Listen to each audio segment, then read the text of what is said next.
Everyone has lost their minds. So the guys filming all this, they're transgender. I pay my money. I have a right. I am a customer. You know what? Let's call ICE. Chicken jockey. You're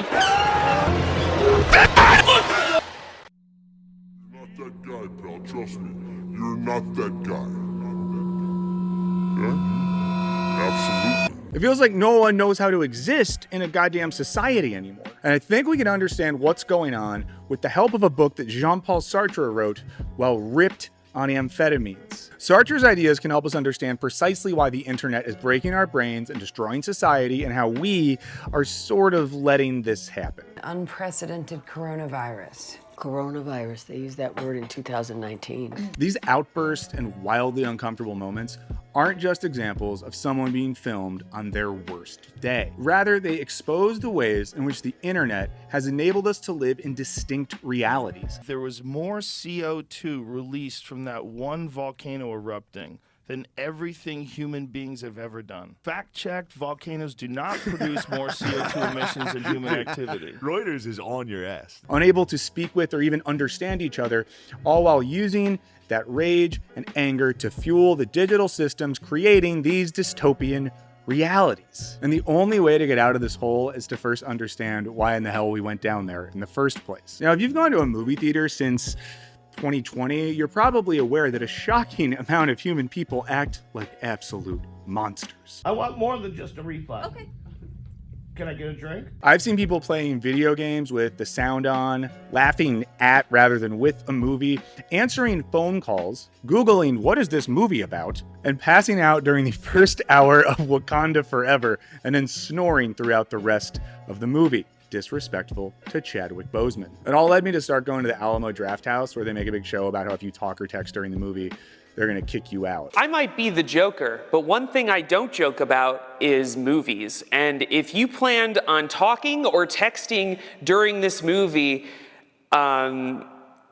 please don't. Now, if we think of people acting like psychos at the movies in ethical terms, we might realize that when we take our phone out during one battle after another, we're putting our immediate interest over the collective interest of everyone else in our theater who are presumably there to watch the movie. And even if it's not a big deal for me to take out my phone to quickly check Instagram, if everyone was doing that during the entire movie, it would make for an absolutely terrible time. From another ethical point of view, we might reflect on how our phones have completely wrecked our ability to pay attention, as evidenced by having to look at some dude swipe through Tinder during a screening of The Brutalist. Now, if we instead approached a film as an opportunity to cultivate the virtue of disciplined attention, we not only have a more enjoyable film-going experience, but a more stable attention span that could help us live a more meaningful and less distracted life. But while these individual ethical approaches might make sense in a New York Times or Vox article about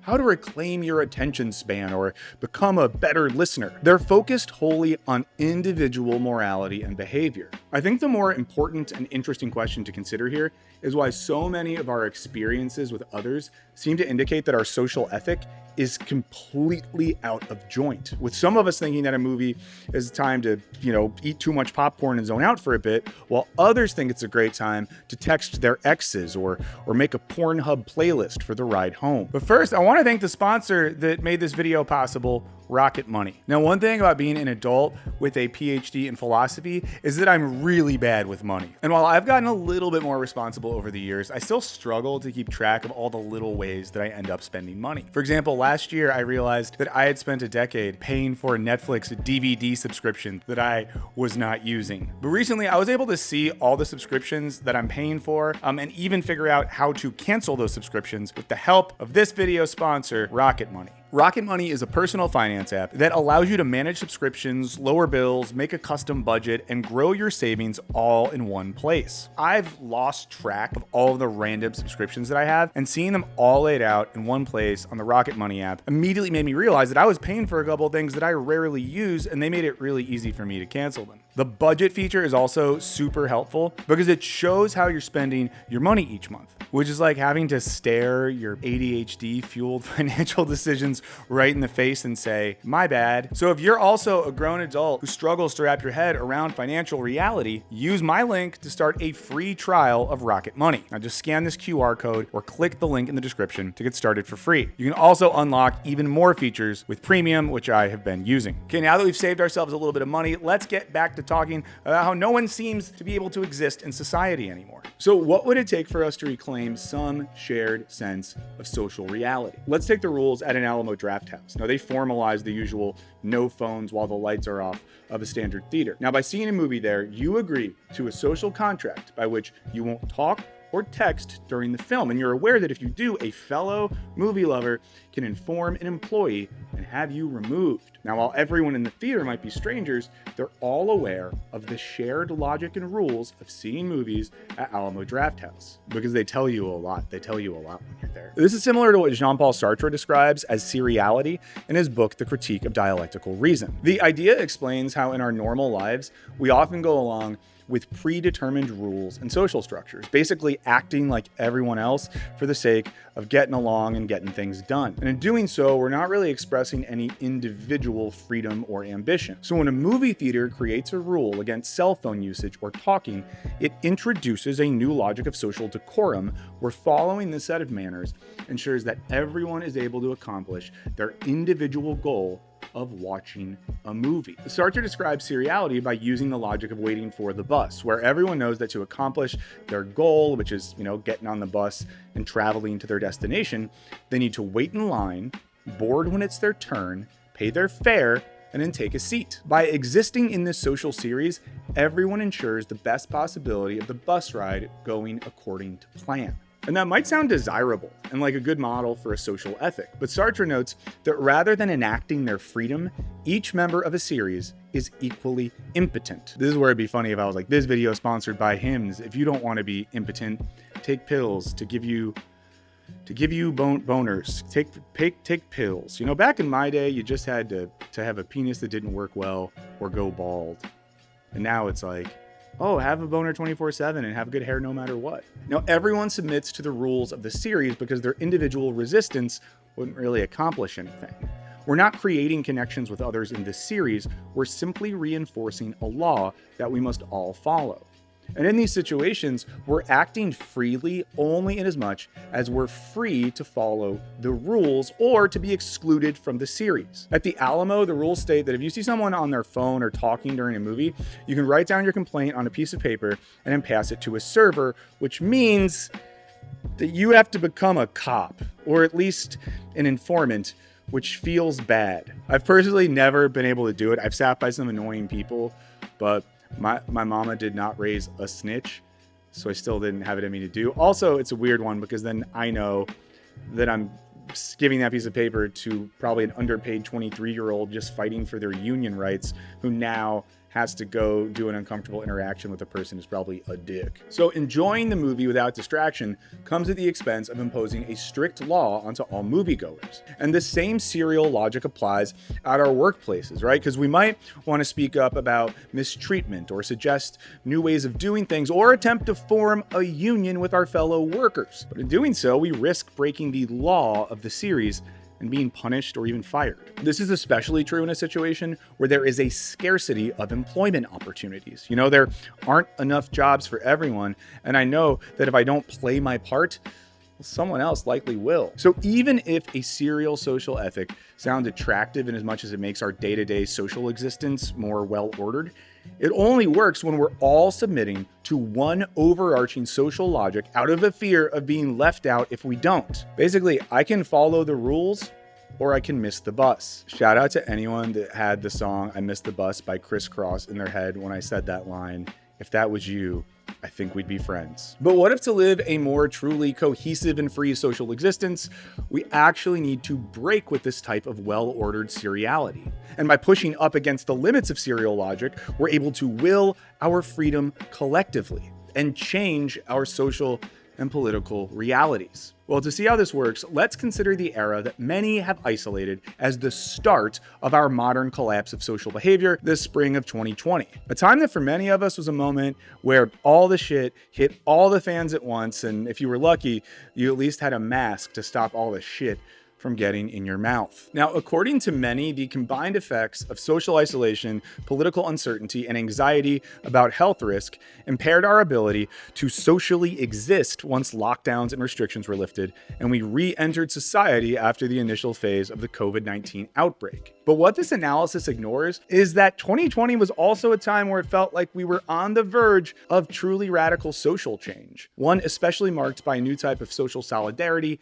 and a more inclusive social ethic. From a public health perspective, we saw acts of collective support for healthcare workers, while communities took care of vulnerable people and organized community fridges and mutual aid projects. Government financial and health assistance helped us realize that we didn't need to work every day and that the government could offer us basic income and healthcare without collapsing. It also gave many an amount of time off that they had not experienced since they were children, self-included. Shout out to time off during COVID. I talked about this in my recent burnout video. You can watch that video if you want. It wasn't just a global pandemic that led to these shifts, as the murder of George Floyd led to a series of protests that quickly became national and even international. In my own community, protests during lockdown led to a new sense of social solidarity that broke with a sense of pre-existing seriality. And the eventual mass protest that took place here in Los Angeles opened up a new horizon of social and political possibility as hundreds of thousands of people organized against white supremacy,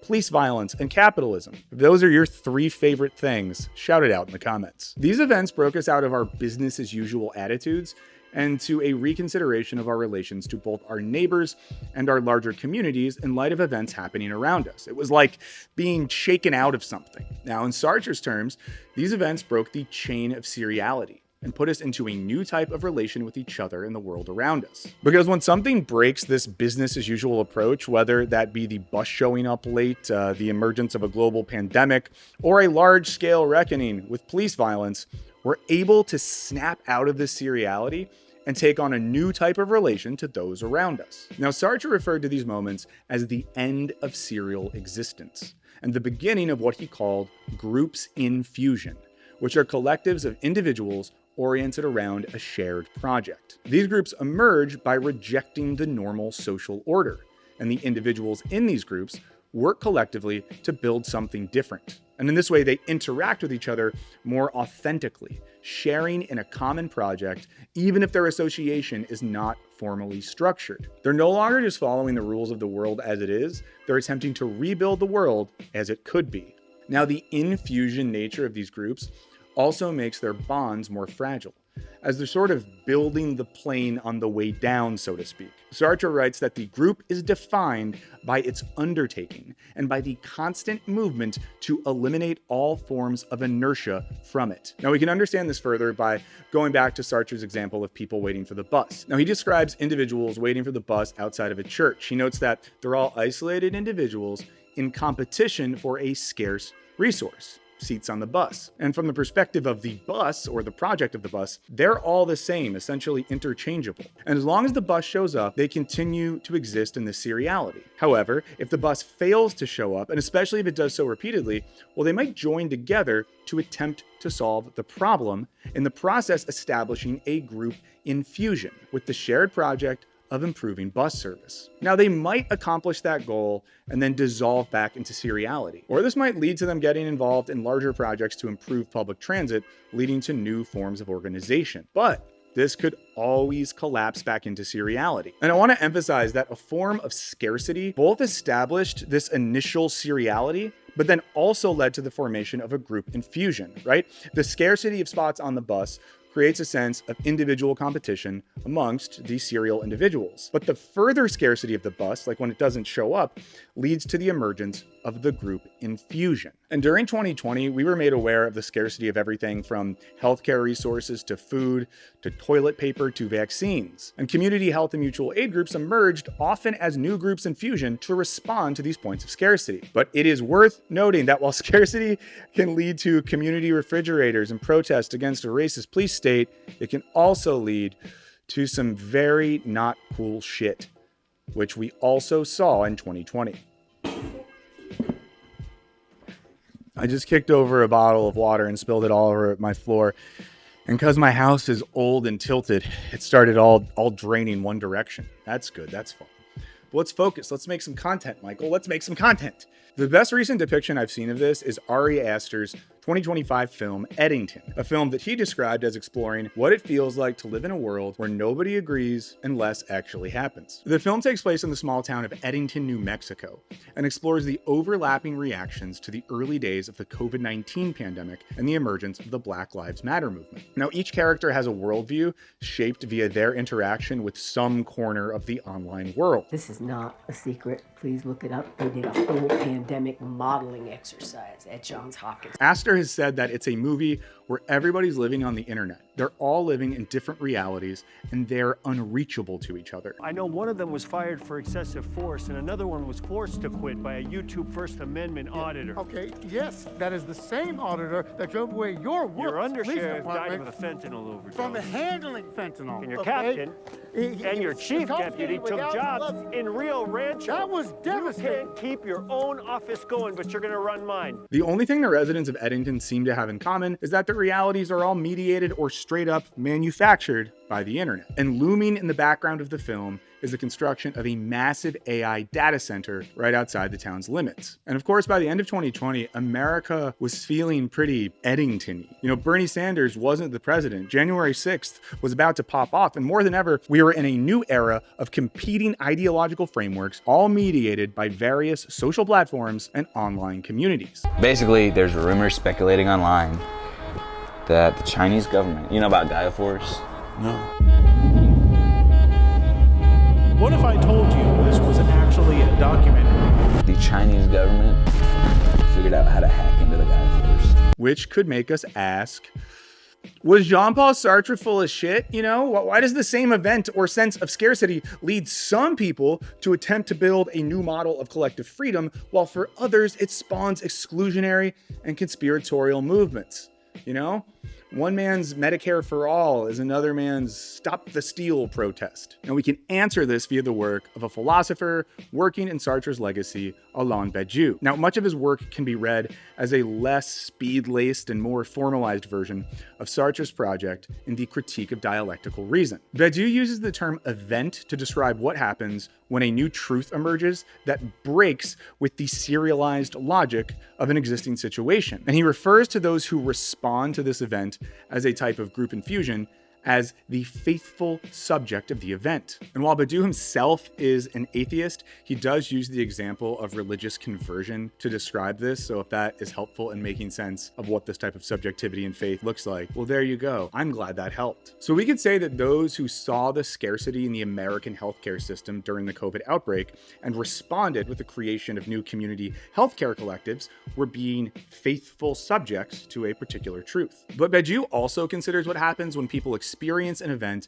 and don't respond faithfully, but rather by becoming what he calls obscure or reactionary subjects. Now, the obscure subject negates the event in the present and affirms instead some true event from the past. This often looks like appeals to God, race, or nationality in the face of events which challenge the status quo. And I think in post-2020 America, we can use this concept to better understand the rise of nationalism, and specifically white Christian nationalism. When writing about this in the book Logic of Worlds, Badiou associates this position with veterans of lost wars, illiterate muscle-bound youths, xenophobes, and cuckolded husbands. Let me know which one you are in the comments. Now, the reactionary subject also refuses to recognize the truth of the event, but they don't completely disregard it.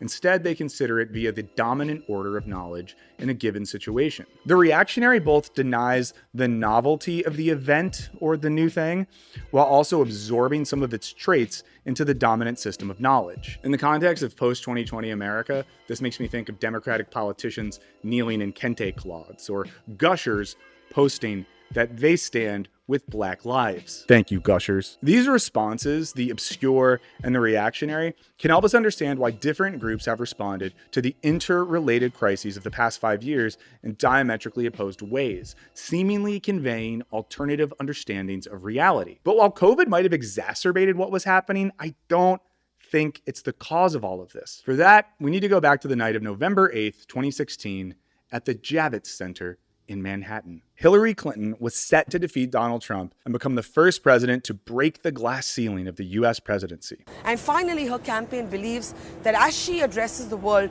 under this glass ceiling at the Javits Center, she will finally be shattering once and for all that glass ceiling by becoming America's first woman president. All of the most important politics understanders had assured us that her victory was imminent. It looks like Hillary is ready to make history. Helped in no small part by clips emerging of her opponent talking about grabbing women by the pussy and stuff like that. And when you're a star, they let you do it.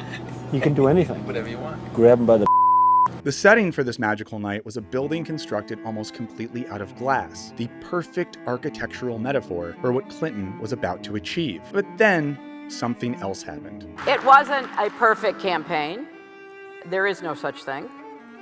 But I was on the way to winning until the combination of Jim Comey's letter on October 28th and Russian WikiLeaks raised doubts in the minds of people who were inclined to vote for me, but got scared off. This was a moment where reality started to diverge in ways that we could no longer ignore. The seriality and loose social order of the Obama era had come to an incredibly tacky halt, and our internet-curated realities were starting to become different worlds. The MAGA movement and its British cousin Brexit addressed itself to an underlying sense of scarcity, a sense that there wasn't enough for everyone, and provided the scapegoat of some nefarious others, whether they be migrants, immigrants, brown people, who are going to take your share unless we stop them. The same set of economic conditions that led to the surprising rise of Clinton's Democratic Socialist primary challenger, Bernie Sanders, had also led to a new wave of right-wing populism. If supporters of Sanders pointed towards some radical new political future which questioned dominant political logic, and the MAGA crowd sought to restore the obscure truth of Christianity or the Founding Fathers, Clinton represented a more reactionary truth. If we broke up the big banks tomorrow, and I will, if they deserve it, if they pose any systemic risk, I will. Would that end racism? Seeking to appropriate some of the more radical critiques from the left, while still paving the way for neoliberalism to remain triumphant. And each of these factions soon found themselves with internet communities to further these emerging groups. You know, for some, that was Alex Jones and Ben Shapiro. For others, you had Pod Save America, while others fell in with Chapo Trap House and the Dirtbag Left. But much like the residents of Eddington, our phones increasingly became our primary gateways to social and political reality. In a recent New York Times article, the host of the True Anon podcast discussed what they refer to as the mass onboarding event beginning with the pandemic, when millions of Americans began to live online. The effect of this, according to them, is that the internet has radicalized seemingly everyone, from centrist liberals to conservative middle-class voters. Now, while I agree with this analysis, I think that 2016 is when we really see this mass onboarding event begin, via the increased traction of the Democratic online resistance, as well as the digital soldiers in the MAGA army. While Sartre never lived to see the internet, I mean, imagine how much fun he would have had, you know, snorting some Adderall, loading up Reddit, really going for it.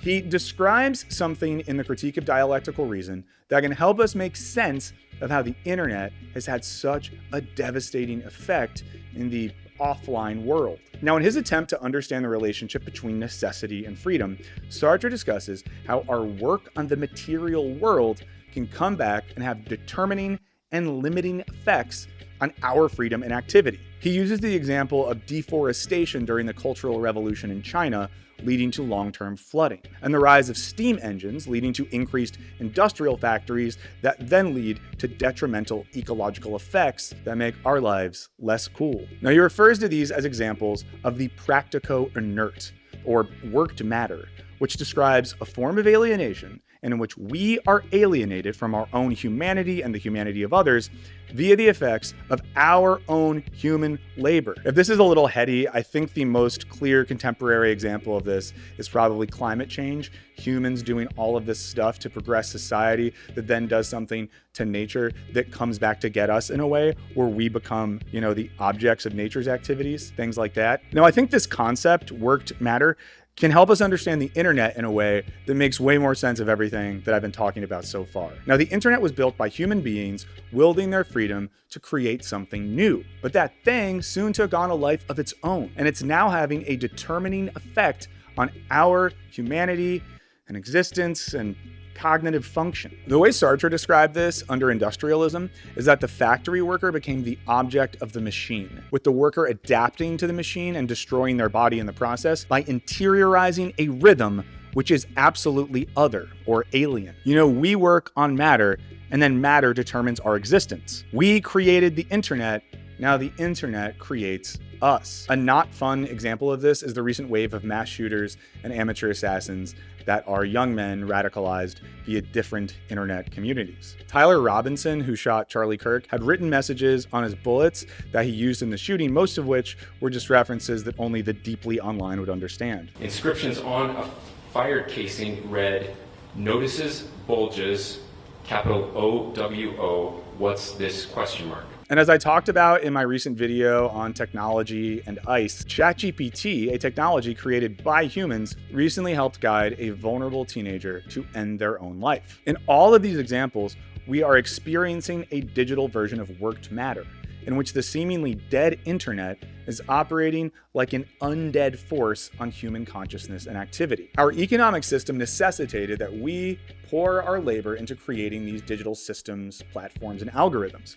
And that human labor has now produced a type of worked matter that is having a limiting and determining effect on our own human freedom. Where human beings are no longer born, we are grown. I mean, think about how over the past decade, we were all told that you got to learn to code, you know, just learn to code, study STEM, and you'll have a job forever. But with the emergence of LLMs, it seems like maybe we don't need coders anymore, and that tech workers have basically been helping to dig their own digital graves. And to be clear, I talked about this in a recent video. I'm not immune from this. I make stuff online, and then the internet uses the stuff that people like me make online to then make AI stuff.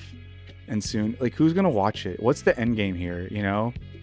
Does AI watch content made by other AIs while we just die in the street? Who knows? This is the root of the phenomenon of internet brain. You know, we produced the internet, and now it's producing us. We used to post like how we talked, but now we talk like how we post. No cap. And we see this phenomenon at play in the movie Eddington. Now, while some have critiqued the film for centrism or both sidism, I think this accusation falls flat once we realize that the true antagonist of the film is the AI data center that's being constructed on the outskirts of town. The film's conclusion emphasizes that at the end of the day, the contemporary use of human freedom is to enable the expansion of these technologies, even if that means they come at the expense of our own humanity. Basically, it's worth draining all of the freshwater lakes in North America if it makes it so that we can make AI porn of Peter from Family Guy eating out Amelia Earhart. As Dustin Guastella writes in Jacobin, what Eddington shows is just how helpless these locales are against forces so much larger than themselves, and how helpless we are against the crazy-making machines they've convinced us to carry in our pockets. Much like how some missed the critical force of this movie by focusing on the individual beliefs and actions of characters rather than the structural conditions of these characters, many of us risk missing the forest for the trees when we latch onto the behaviors of individuals and groups without critically accounting for the conditions that led to the emergence of these groups. You know, to paraphrase Frederick Jameson, another sort of student of Sartre, when we do this, we're failing to identify the totalizing system that can help us understand what's actually going on. I have a couple videos on this. I can link them below. And also, we've been reading Frederick Jameson on my Patreon reading group.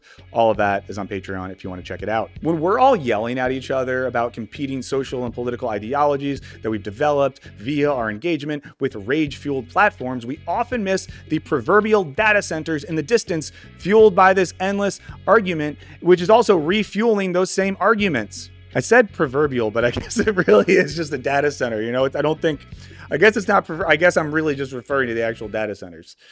So there you go. You can always learn. But we might still wonder, even if we're better equipped to understand what's actually going on in the world, aren't we just left waiting for external events to help us break out of seriality so we can explore freedom in new ways? Doesn't this all leave us kind of helpless? To which I would answer, yeah, you're right, you know.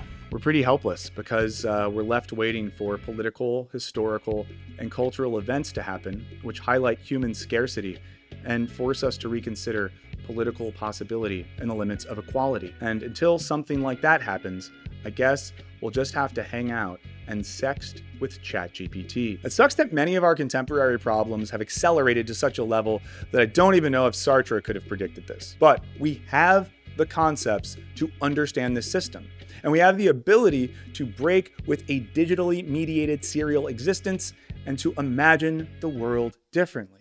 Even if we are waiting for events to take place that can shake up our collective understanding, we can do the work of cognitive mapping that helps us to understand the system that we're in, so when the time for action comes, we're ready. And if you're looking for a really good double feature to pair with Eddington, I would recommend another 2025 film, One Battle After Another. While Eddington explores the effects of phones and the internet on our sense of political reality, One Battle After Another shows us revolutionaries who avoid contemporary technology like the plague, lest they be tracked by fascists. And it shows us both the good and bad sides of a politics that's grounded in humanity and solidarity. And while I won't argue that getting stoned and watching the Battle of Algiers for the 100th time is actually more politically useful than scrolling Twitter, actually, fuck it, I will. That's definitely better. If your options are to stare at your phone or to watch the Battle of Algiers and get a little stoned, I think that's better. You know what? Yeah, throw your phone in a river and watch that movie over and over. I think that's better for you.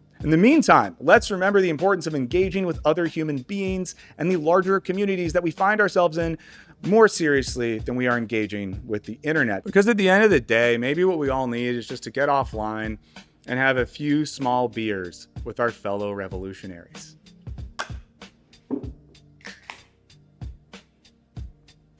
Guys, thanks for watching this one. A big shout out to all of my patrons. For those of you who don't know, this channel is primarily funded via Patreon support, which is what allows me to pay really good people to work on this stuff with me. So shout out to all of you. Big shout out to my biggest dogs. I really appreciate you a lot. And I'm currently drinking a beer from my new beer partner, Years. It's an independent company that makes non-alcoholic beer with water from Lake Michigan. It's really delicious. I like NA beer. If you want to try some, you can get it shipped right to you. There's a link down below, get you 10% off. I don't know, maybe try it. If you don't already subscribe to the channel, please do that. Leave a comment, like the video. This algorithm shit is so weird, and all the little stuff that you all do to keep up with it really helps out, and it's helping me keep this channel going, so thank you for that. And if you've ever wondered when I post new videos or stream or YouTube's not showing you stuff, consider signing up for my free Patreon. It's free, and you get a notice every time I put something out. So you don't have to pay any money, but you'll always know when I put a video out or when I stream. And because we're talking about getting offline, I want to say a special thanks to CJ the X and Dr. Fatima for including me in the in-person Kill the Internet event in San Francisco earlier this month. If any of you were there, that was awesome. Thank you so much. It was so nice to meet everyone. I would love to do something like that again. And it felt like a really important time to take all the stuff that we talk about on our computers in our little rooms and get together and try to work stuff out. So let's do that more in the future. If you would be interested in attending an in-person event with me and maybe some other YouTube people or writers or comedians, let me know where you live. If you're someone who, you know, knows a good venue or something like that in your town, let me know. If you're someone that runs a venue and would want to host something, let me know. That would be awesome. I'm just going to drink a few small beers and hang out and relax. Thanks for watching. You know, what are you going to do? What are you going to do?